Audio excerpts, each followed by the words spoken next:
ప్రభుత్వం మరో సంచలనం.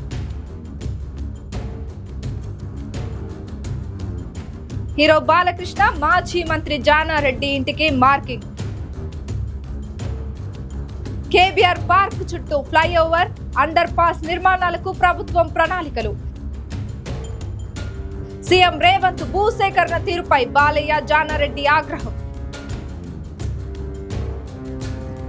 ఇప్పటికే అక్కినేని నాగార్జున ఎన్ కన్వెన్షన్ ను కూల్చివేసిన ప్రభుత్వం.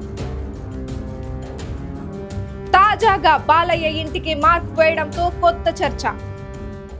తెలంగాణ ప్రభుత్వం మరో సంచలనానికి తెరతీసింది. కేబీఆర్ పార్క్ చుట్టూ ఫ్లైఓవర్, అండర్ పాస్ నిర్మాణాలకు ప్రభుత్వం ప్రణాళికలు వేస్తున్న వేళ తాజాగా హీరో బాలకృష్ణ, మాజీ మంత్రి జానారెడ్డి ఇళ్ల స్థలాల్లో కొంత భాగానికి హైడ్రా అధికారులు మార్కు వేయడం చర్చనీయాంశంగా మారింది.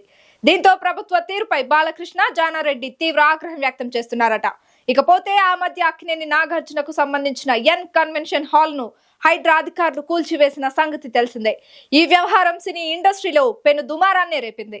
ఇప్పుడు బాలయ్యకు సంబంధించిన ప్రాపర్టీపై కూడా హైడ్రా ఫోకస్ చేయడంతో ఈ అంశం పెను దుమారం రేపుతోంది. మరి ఈ వ్యవహారం ముందు రోజుల్లో ఎలాంటి పరిణామాలకు దారితీస్తుందో చూడాలి. దీనిపై మరింత సమాచారాన్ని మా ప్రతినిధి ఫజల్ అందిస్తారు. సీనియర్ కాంగ్రెస్ పార్టీ నేత, పలు మంత్రి పదవులు చేశారు జానారెడ్డి గారు. సీఎం స్థాయి హోదా అయింది. మరోపక్క సీనియర్ రాజకీయ నాయకుడు, ప్రముఖ సినీ నటుడు బాలకృష్ణ. వీళ్ళిద్దరి ఇల్లు చూస్తే కేబీఆర్ చుట్టుపక్కల ఉన్నాయి.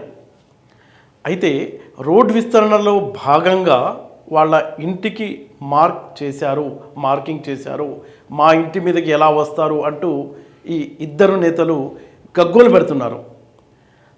ఇక్కడ విషయం ఏంటంటే, జూబ్లీ హిల్స్ హౌసింగ్ సొసైటీ అప్పట్లో వీళ్ళంతా ఇంత కాస్ట్లీ ఏరియాలో గజం 5-10 రూపాయలకి కొన్నవాళ్ళు. వీళ్ళంతా అక్కడ అంత చీప్గా ఆ సొసైటీలో ఆ 40-50 ఏళ్ల క్రితం వీళ్ళు కొనుక్కున్నారు. అంటే వీళ్ళకి సామాజిక చెప్తున్నారు, వాళ్ళ ఇంటికి మార్కింగ్ జరిగింది అని. ఆ మార్కింగ్ అంటే రోడ్ విస్తరణలో అండర్ పాస్లో భాగంగా మనం చూసినట్లయితే ఇక్కడ దాదాపుగా పంజాగుట్ట నుంచి ఇక్కడ జూబ్లీ హిల్స్ చెక్ పోస్ట్ వరకు రోడ్ అంతా ట్రాఫిక్ జామ్ అయిపోతుంది. అంత హెవీ క్రౌడ్ ఉంటుంది. దీనికి పరిష్కారం ఏం లేదు. దీనికి పరిష్కరించాలంటే ఈ చుట్టూ రోడ్డు విస్తరించాలి, అండర్ పాస్ను నిర్మాణం చేయాలి. అందులో భాగంగానే ప్రభుత్వం ఈ భూసేకరణలో భాగంగా మార్కింగ్ చేసింది అంటున్నారు. మనం చూడవచ్చు, కొంత వీళ్ళు అక్కడ ఉన్న ఇప్పుడు సినీ నటులు బాలకృష్ణయ్య అయితే ఈ ఫుట్పాత్ని కూడా ఆక్రమించి అతను అక్కడ చిన్న గార్డెన్ పెట్టుకున్నారు. అప్పుడు జిహెచ్ఎంసీ వాళ్ళు వచ్చి అది తీయడానికి ప్రయత్నం చేశారు అన్న ప్రకటనలు, అంటే వార్తలు కూడా వచ్చాయి. అయితే దాన్ని పక్కన పెట్టి ఇప్పుడు మార్కింగ్ చేస్తే వీళ్ళంతా గగ్గోలు పెడుతున్నారు. మనం చూసినట్లయితే కేబీఆర్ పార్క్ 400 ఎకరాల్లో ఉంది.